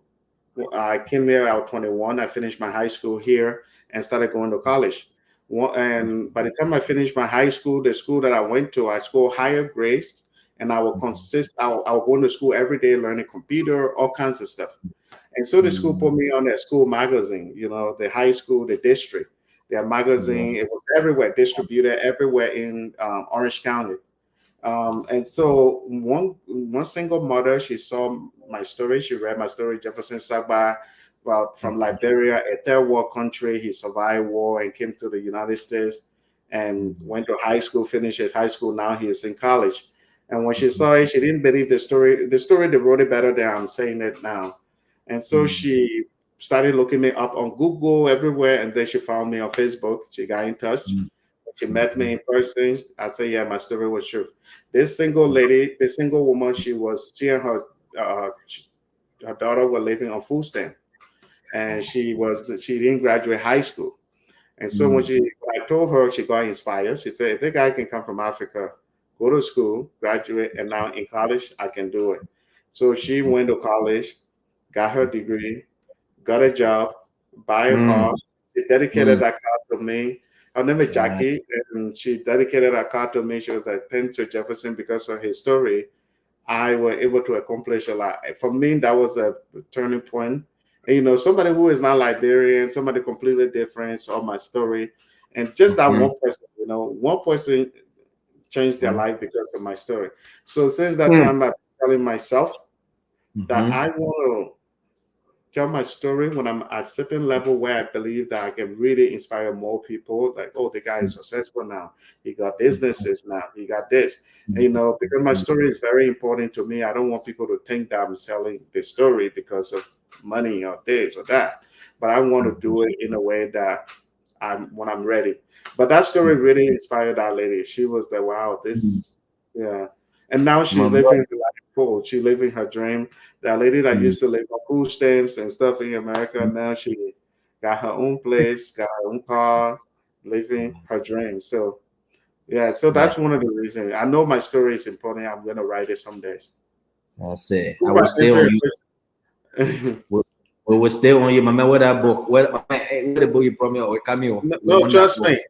I got you Mhm. in my corner. But the first Yeah. person that I want to recommend is my friend Newton. He and you, we all have this. We have similar stories. Newton. If you got to know my friend Newton, he's also like that. He has a great story. Yeah, Mm. he worked very hard to be where he is. Now he's a club and bar owner in Utah. He Really? has a water factory in Wow. in Nigeria. Liberia, and now he will soon become a CEO of a major company that they are trying to start, and all of Yes. that. So it's like it's amazing to come across people like you and Mm. Newton and other people, and the girl that we're talking to, like the person that we're talking, saying, "Oh, you were explaining part of my story." Like Yeah. I think my Liberian people, yeah, Mhm. That is so yeah. true. Thanks for saying that, brother. And I did reach out to Newton. He and I scheduled. I'm calling him by 6:30 this evening Central Time. Oh, okay. So But you and him spoke. You and him talk like. yeah, I text him, and just by spirit, I can tell, like you're saying, very, very humble yet accomplished brothers. That's. I'm just happy to be hanging around Yeah, amazing, powerful human beings like you, my brother. I'm yeah. very, very humble Yeah, and grateful. if you get to talk to Newton, you will say, "Wow, Jefferson." I met the yeah. He's very great too. He's that kind of person that when Mhm. you he's doesn't it's not about him. It's not about like, oh, because I'm not in the position, so um because it's not me, so it shouldn't be you mindset. He doesn't have that. He's a very straightforward guy, willing to help, you know Mhm. um networking, excited about Liberia too. He's always excited about Liberia. Yeah. Mm. But do you have other question for me? Any other question? I will say, well, it's not even a question. It's just an expression of gratitude. And I want to suggest something that's been a vision I've written for years. I want to put it out here to you Yeah. with your Yeah. experience, maybe even Newton and other Liberians. Yeah. Not everyone would write a book, but Hmm. because we have the power of media, the vision I've had for many years is that we're establishing Liberia to begin to do mini documentary series Hmm. in which individuals can sit down through a platform like this with interview and they share their story, so that we're able to do that and let our stories be told. Because the telling of the story, I found when I finished the last page of my book, which is about 325 pages, but it reads very fast, as my wife said. And so, in reading through, what I learned from that is that was so freeing and so healing. But not Yeah. everyone got the time, the discipline, or the schedule, or sometimes even the skill set to sit down and write. But people can always talk, even if they're speaking our Liberian colloquia, they'll tell the story, and that is transcending. So perhaps I will ask that Liberia TV network will probably consider some of this here, that we can all join hands together, put ingredients in the pot, and cook up this type of vision here to help our people tell their story. Yeah. No, Yeah. absolutely. I That's one thing that I would love to do. The platform would do, Mhm. to this platform would do at some point to do the kind of stuff like to tell stories, to do documentary, to go around asking Liberian. Because I learned that when people give you the chance to explain your story to them, it helps you a lot too, after everything you went through. So I want to do the same thing with many people, to be able to, for them to tell their story, ask them questions, go to different counties, their experience, what they went through. There's a lot of people out there with crazy story. I mean, during the war, when we were inside, I watched some kids right in front of them, rebel telling them to look why they killed their parent. I watched those things when I was little, like when we were captured from those villages. And I'm thinking now, where are some of those people, what they went through, where some of those kids? That was horrible, watching your own mother or father, Okay. getting killed, and they said you should look there. And so people have crazy stories out there, Mhm. and we have to tell these stories so that these people can feel okay, because the most people listening to you, the better. Even in our everyday situation, when somebody is going through a lot, and if people give them a chance to talk, it helps them to reset Yes. them in a better way. A lot of people that go through stuff, that commit suicide, some of them don't have people around them to talk to. And Right. one thing I tell all my friends is, sometimes people will say go see a counselor. It's okay to go Mhm. see a counselor, but Mhm. people that are around people, Mhm. they can help them too, by It's so listening to them. Yeah, but mhm. So true. so that's what you see when my friend is going through something. I Mhm. listen and say, "Hey, let's talk. I'm here to listen, because that's the Mhm. best thing you can do." Um, Mhm. my brother, I don't know Mhm. if I'm gonna take your time. I know you say you and Newton will talk around 6. I think Well, we maybe. got an hour from now, but Okay, yes. I see.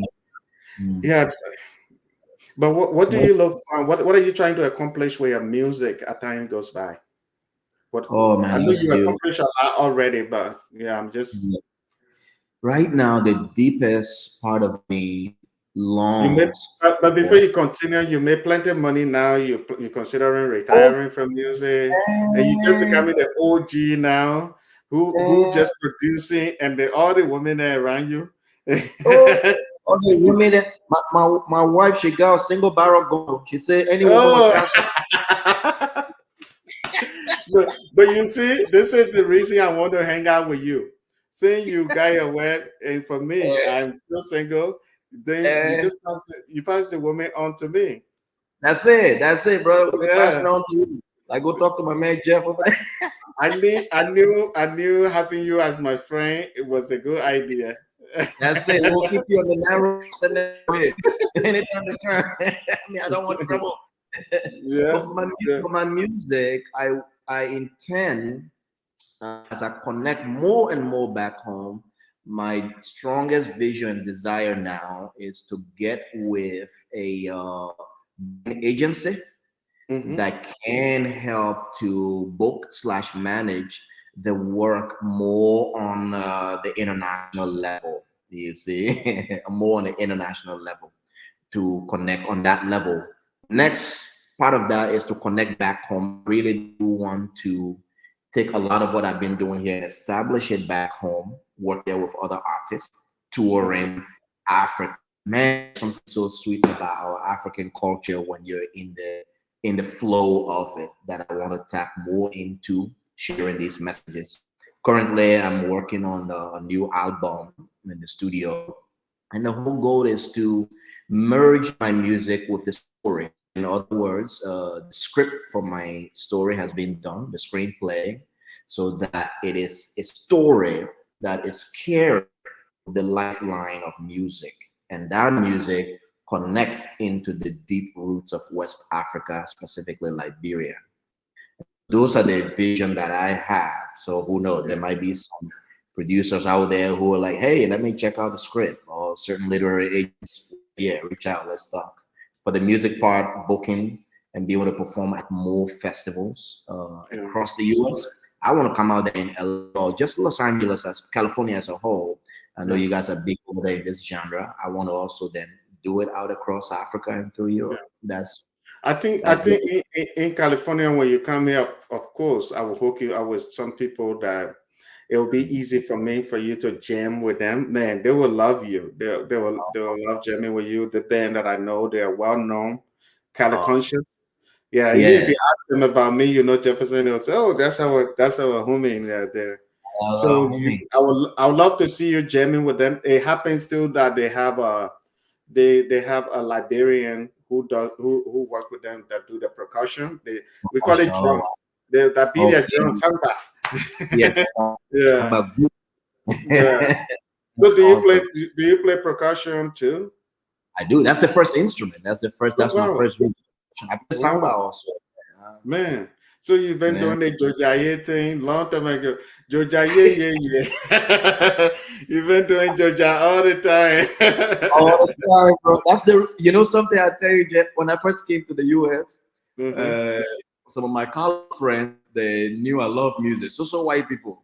So one of the guys came to me and said, hey, you should come visit me at my church this coming Sunday. At the time, I didn't have a car back. I said, well, you have to pick me. I will go with you. So we went to the church. On the stage, they got big band in the church, but on the right hand side, got these two congas. They look like two sambas. And Hmm. said, who's playing that one? The guy said, oh, nobody's here to play that, but we just bought it. It's part of the whole church band. I said, oh, but let me go play it. He said, you can play? I said, look at the fully white boy. You don't know it. I went on that thing when the music started. Oh, my brother, I started playing that thing. One old white woman, the woman left her walking stick and started dancing. I said, because you keep playing this thing, you will kill the people today. At the Hmm. end, that old man came to me. She said, you're going to make me have to fall out over here. She said, the way you're playing that thing, it makes me just want to dance. I look at her, I said, Mama, let me tell you something. I said, back in my village, when we Hmm. play the drum, all our old people, they can put down the lapa and they start dancing. I said, that's what you reminded me of. So since then, man, I still play it, man. I want to Yeah, ask you. I want to ask you a big question. This one is go ahead. for Liberia.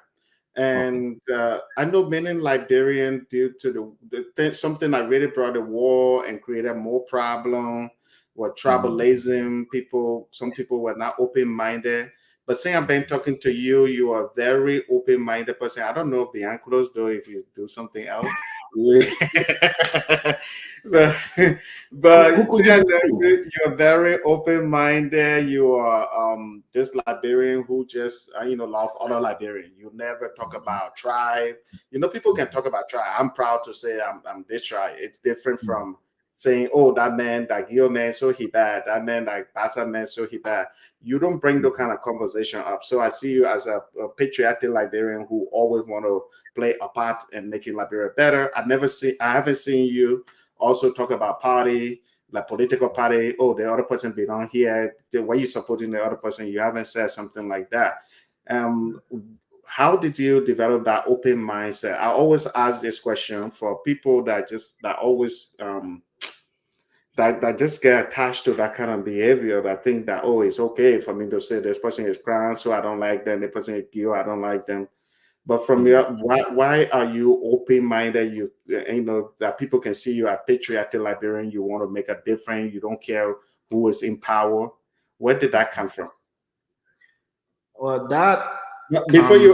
before you answer this, I'm asking you to also, because the kind of stuff you went through, I was expecting you to be grown up boy who will have that kind of attitude. So why I'm not going aboard too? No, I But say, yeah, why you are not gonna buy too, but the main question is, well, that whole trailblazing party and all that stuff, for different mm, political party, but you are very open Liberian. You welcome a lot of Liberians. very good. That's a good question. I would say on three levels, and I'm going to answer in a way that is also informative to many of our Mhm. Liberians. Yeah. On three levels. Number one, I always grew up what we call the black sheep, the outside. Mhm. I grew up always feeling rejected and judged by things outside my control. I did not choose to throw myself on the pile. That was somebody else's choice. So I grew up always rejected based on things that I have no control over, labeled and cast aside. So I already understood in my soul, never, even when I was little, I never wanted to do that to another human being, ever. So that followed me into the US. The next thing, I went through my own deeper growth to begin to realize that every human being, regardless of your skin color, your tribal nation, where you come from, what family you come from, every human being we have something in common. So I Mhm. began to find that if I connect with human beings based on what I call soul to soul level, Gil, Va, Mende, Gola, none of that thing matters when it comes to human beings connecting. So then, what is the benefit of our tribal backgrounds? Oh, to honor our roots, where we come from. We love our traditions. We honor that. We respect that. But the things that become divisive, that divides people, those are the things that I began to watch out for. For example, we talk about tribe. You also mentioned politics. I don't care how you put it. Politics is one of those divisive things, especially the way it is practiced in Liberia that led to the civil war we all ran through. Tribalism that went through the same civil war we went through. I begin to learn that if I can find the common ground, human being to human being, soul to soul, because no matter what tribal nation you come from or what country you come from, you have your own unique set of talents, your gifts, your own way of thinking that sometimes it doesn't have anything to do with a tribe. So if I can approach you as a human being, yes, we may disagree on some things, but we are on the common grounds that we agree on. Our strength become gifts we offer. Your weakness can be my strength. My weakness can be your strength. We help lift each other. On the national level, in my own growth as a young man here in America, living in foreign land, I ain't got no mind pie here, going through my own suffering, my own pain, as you can relate. When you come here, America is not all paved with street and gold. You're gonna catch hell. In all that time, I began diving into deep spiritual practices. Since 2007, I have been a person who practiced daily meditation. It helped me clear my mind. It helped me Mm. ground. I'm not grown up bored because I don't go doing foolish thing. Partying. That other question, that was bonus question, my brother. You're not gonna You know do. what happened? Yeah. One day I was giving a speech to a group in a place here in Texas called Wimberley, Mm-hmm. and somebody asked me to say, "You're talking about your life story. It's sad. You some people they can be messed up in life. So most people who not even going through what you're going through, they'll be on drugs. So how come you smiling and you're talking?" I look at the old lady. I say, "But first you must know that I am on drugs." She jumped back and said, "Huh? You on drugs?" I said, "Yes." She said, "What do you mean?" I said, "Music is my drug. When I play, I get high. When I pray or meditate, I'm very happy. So if somebody do me wrong, I meditate, I play my music, I forget it and keep moving on." And so, like you said, something powerful you said earlier that I highlighted, you said choice. You said Mm-hmm. people can go through things, they can choose to go negative way or positive way. For me, I choose. I made a hard choice. You know, like the people who get married, they say, "Till death do us part." Yeah. For me, I made that choice that no matter what I do, this is who I must be and be true to myself when I meet my fellow Liberians, when I meet fellow human beings, to extend compassion and love, regardless of what they look like or where they come from. Yeah. For me, especially my countrymen, Liberians, that I must extend love. Now, it doesn't mean that I'm connected with every Liberian singing Kumbaya with them. Some Liberians that are crooks, some have done me wrong. I forgive them, but it doesn't mean I come back now. We're we're connected. No, no, no. If Oh you're no. toxic, Yeah. That's true. if you're toxic, Yeah. I keep you aside because I don't want you to come make me turn like you. Now I'm Yeah. upset, I'm angry, I'm separating, and no, no, Yeah. no. I must protect my heart space, my Yeah. energy, and stay Yeah. positive. And Yeah. it doesn't mean I'm going to carry a grudge against you, Yeah. but like you said earlier, There are like some people. There are some people that can be very close to you. There are other people that you can be cool with, but you don't have to be friends, like best friends, like hanging out. And the exactly. reason is that sometimes the energies just don't match, and those are people that sometimes you can't just, yeah, they drain your energy, and it's not good for you too, because it's not that you're going to change. It's just that it's you have to keep everything to be successful. You need successful Mhm, people. You need good people around you. People that are not gonna drain your energy. And, so sometimes mhm, it's good to keep some of those people there, and you can be we are mhm, run into each other. Hey, how you doing, my brother? Cool. See ya. mhm. That's it. And so That's for it. me, I understand what you were saying, but my brother, your story is Mhm, very inspiring, and I hope that we can keep promoting your page, Liberian TV Network. For sure, we'll keep promoting you, posting mhm. you, and hopefully, I can connect you with some of my. We will talk some things behind closed door. Yeah, Okay. some of my people. The next time you go to Liberia, you can get some. They can interview you too when you're jamming. Yeah, all you have Yeah, to do is just invite my Patricia to that Dikaraba. Tell the that's people, it. say, hey, this person coming. I know you're a celebrity. When you say that, they will be okay with it. That's But cool. my Oh my man. my team is there. They are very good. The next time you're there, they will interview you. But I really enjoy talking to you. There's maybe I thought I was done, but I want to ask another question. Saying you are doing business in Liberia, what do you have to tell people abroad who want to do business, but they say Liberian, it's hard to trust people over there, or the people can eat your money. What do you have to tell them to encourage them to do business there, like you, or to build house there? Mhm. What I have to say about that, yes, it's true. There are crooks there. And it's also true there are crooks right here in America. Yeah, Many times, everywhere you turn, you'll find a negative element. But the truth yeah, be said, if you find yourself being honest and you're a person of integrity, it means you're not the only one in the world. There are other people like you. yeah. If you find one trustworthy Nigerian, it means that's not the only one in all the million. No, no, no, no. There are multiple others, but you have to do your due diligence. Don't let anyone just talk you into something you don't. And again, sometimes you will run into these negative elements who will crook you. But the question is, what is your vision and what are you committed to? And so for me, that's what I did to stay the course, because soon my wife, who is American, both our children, both of them born American, we're going to be moving to Liberia and be there. But it's been a that, so I would advise, get on the ground, connect with trustworthy people, call a brother like Jefferson, call me or somebody, anybody else you know, and say, hey, who do you know there that you can vouch for that I can get to know? Do not surrender trust to anybody. Trust is a personal responsibility. You hold your purse close to your sleeve and watch everybody, even the one that are smiling like myself here. Watch everybody work with everyone. And as you do, you will begin to build that relationship, or what I call the bridge. And then be able to, transcend or over that and start to build. If you're looking for someone somewhere to connect you with land, for me, I know the right people. I did the homework. I got on the ground. I did research.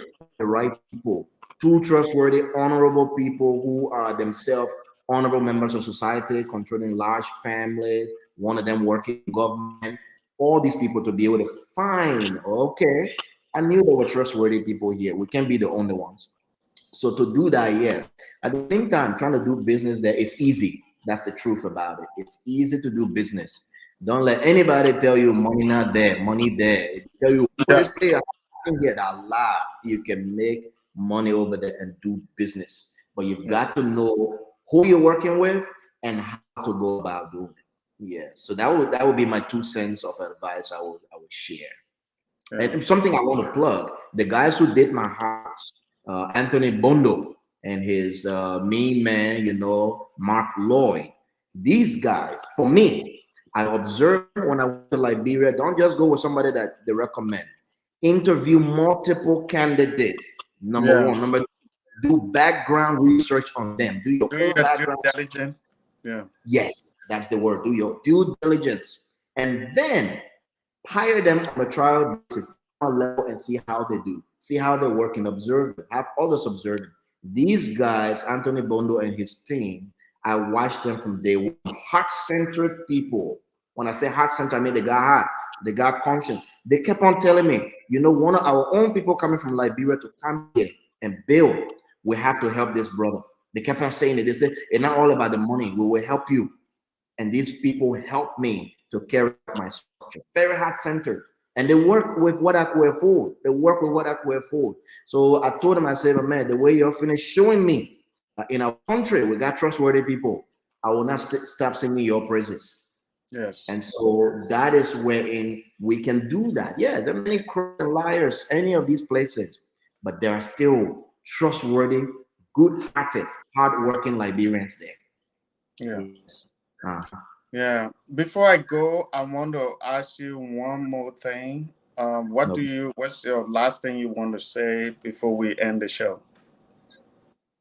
The last thing It I could want to be encouragement. It could be encouragement to Liberian going home or here who are coming here, how they can position themselves, what they need to do. People who went through what you went through. It could be anything. very good. So I will add just 2 lines or 2 concepts there. One, this is our country. I love Liberia with all my soul and all my heart. I love Liberia. Let's come. Let's go establish our country. Let's build. Come build something for yourself. And last but not least, a special, sincere, overwhelming gratitude to you, Jefferson, seriously, for having this platform, inviting a brother like me to share my story with you, to share your story too. Seriously, may the Almighty, may our ancestors bless you and expand you in so many different ways. The Brother TV network will not only be established in Liberia, but also regionally, as it's already going global. There's many Liberians from everywhere. The journey you're on, you're not small ball. You have a great, great, great gift, talent, a great calling on your life. So may the ancestors, the angels, may the Almighty continue to bless you, my brother. Continue to live the way you're living. So that was what I would say. Yes. Thank you so much, my brother. Thank you for coming. I know you're a busy guy too. You got music going. You got a lot of things going. And thank you for giving me the opportunity to interview you. You know, this is what this platform is about. It's about recognizing people that are making a difference in the community, or that are making something of themselves. You know, you come here, you are not causing trouble, you're not doing, but you made something of yourself as a Liberian.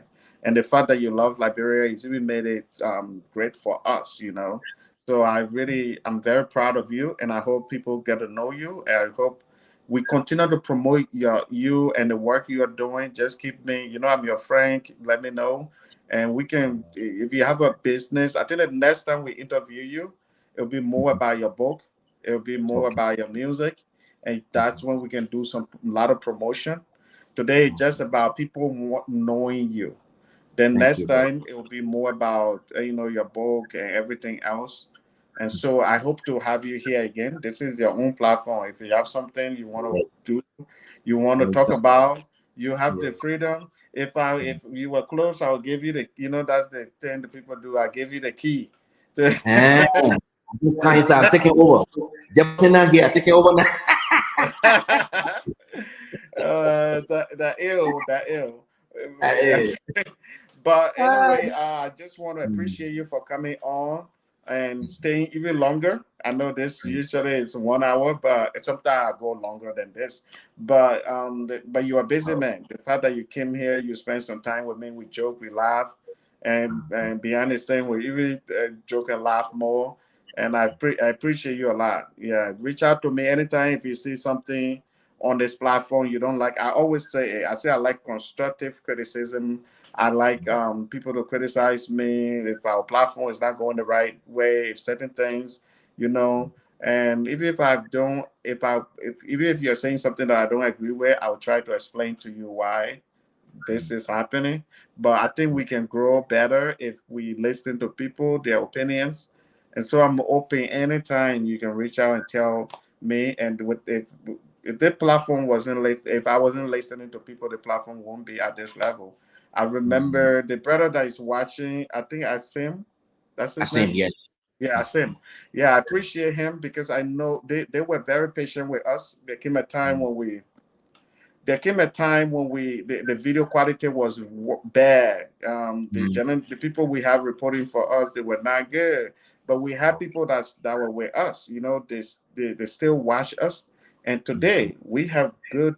I know at least it's getting better. You know, the video quality now better because of There. you. We are spending money on this kind of good quality iPhone. It's the, Yeah. yo, maybe bro. Living large, oh. Yo, maybe bro, now the people see it, they say, that video quality, that 4K. I said, no, it's not 4K, that you're maybe bad, expensive equipment for my man. But I Oh appreciate them too man. because they were there for us when we were Yeah. struggling. They struggled with us, and you guys all struggle with us.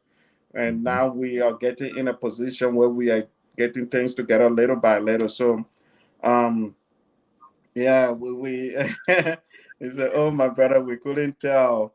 Yeah, thank Yeah. you for making my putting oil on my mustard. We didn't know, but I appreciate you guys, man. I really appreciate you guys. Yeah, for everything for watching. But thank you Yeah. too much, my brother. Thank you so much. I appreciate you. Um, I think we can end it here today. And then Yes. next time we can really talk about your music and promote you more. It'll be more about Sounds promotion. Yeah. sounds good, my Now brother. we get Thank the you. backstory. Now the next Yeah. time I'm bringing you and I call you about all the chamone. Oh, you know what? Maybe next time I will bring my one of my acoustic guitar. We'll That's a good one. play. That's a good Yeah. one. Yeah. Follow But don't the. mind me. Don't run away from me. I will not ask you about chamo. I was just Hey, joking. Chamo Bene, gonna get my woman watching this thing. Oh, man. Oh When my I get people. home, Now well, I'm I get sorry. home. Hey, She said, "Get outside. How many Chamo you got? You better come I, confess. Your brother Jefferson been talking." I don't want to get my brother in trouble, lady. Sis, I'm sorry. I'm a bad guy. You know, I'm a troublemaker. I'm one of the bad guy you ever know. So Oh no, no. I'm trying to take it back. Oh, the Liberian Chamo there, the US Chamo there. I'm just messing with my brother. So please don't. anything, just blame me. Put it on me. I'll be calling you tonight. Mama Jefferson, you gotta take me. Yeah, you got talk to the woman. Please talk to the woman. She telling me to go stay in the hotel. I can't even sleep on the couch. The woman get bad, but I don't call out. She running behind me. Uh-oh. When American woman fly around. Yeah. Hey man, sorry, sis. I'm sorry. My bad. That guy, I always got in trouble. It's not my brother fault. That's why, he has all the good people around him. One of the one friend he picked. Everything that cuckoo man. Among all the people, among all the people you choose, sometimes you can have that one friend who is a problem, and I'm that problem for my brother here. Never mind. Jefferson, I want the greatest human being, man. Yeah, but thank you so much, my brother. Let me let you go now before I get in more trouble. You're welcome. Thank you so much for having me, bro. We'll talk again. In a bit, I'll brother Newton, then I'll keep you posted on that conversation. Absolutely. Yeah. All right, you can leave. Thank you, everybody. Thank you for watching. I was on here with my brother, and hopefully next time I will talk to him. I hope you guys all have a beautiful day. Bye-bye. Go check out my brother. Go check out his page. Yeah, go check out my brother page because he has a lot of things going. And I hope you guys subscribe him on his YouTube. I showed that earlier. But we will continue to promote my brother. I will continue to post him on our page and hope he gets more following. He got a lot of things going on in Liberia. If you have questions, you can reach out to him too. These are the kind of people we want in our community.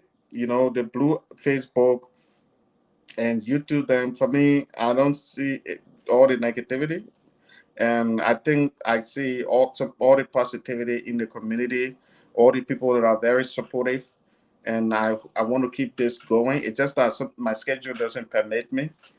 Because I work in the entertainment in the US here for different studio television stations. So a lot of time I'm busy. If that wasn't the case, I'll be interviewing a lot of people, a lot of Liberians. In our Liberian community, we don't have this where people will shine spotlight on individual for what they are doing to change. And, on the positive side, that's what I mean. We don't do that, and we don't have a lot of people doing it. A lot of times it's about politics and negativity. One time I had somebody ask me before, "Oh, all the thing you're doing, I've seen why people don't do this. Why in the Liberian community, why black people don't give you a award for this?"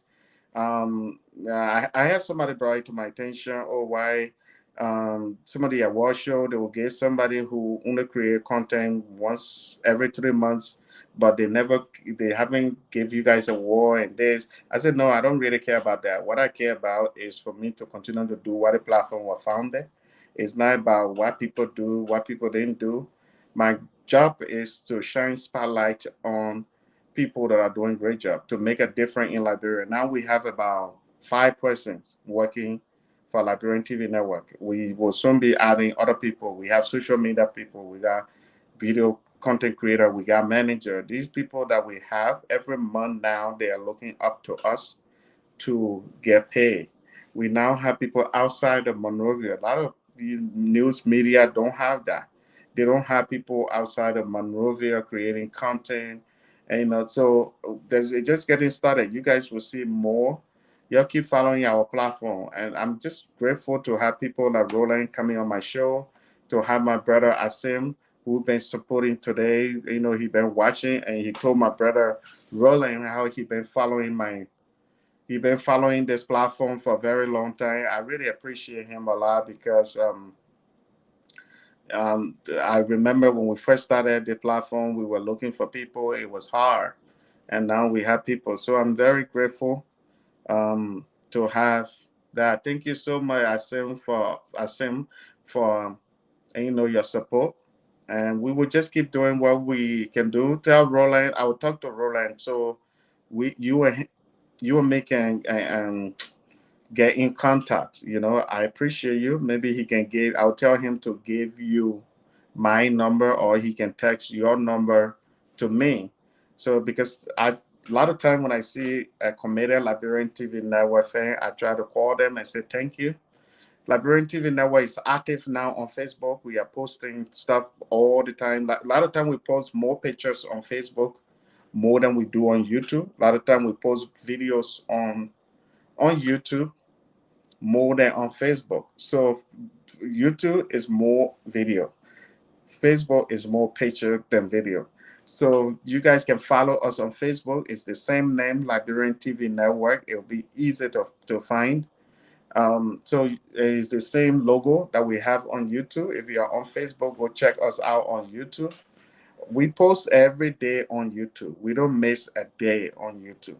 At least Facebook, we're still trying to fix our monetization thing on Facebook because Facebook monetization is difficult. When you ask somebody who lives in Liberia, then it's trying to say you are outside of the US. So for that reason, they don't want to do the advertisement. And through the advertisement, we are able to pay our people that are working with us.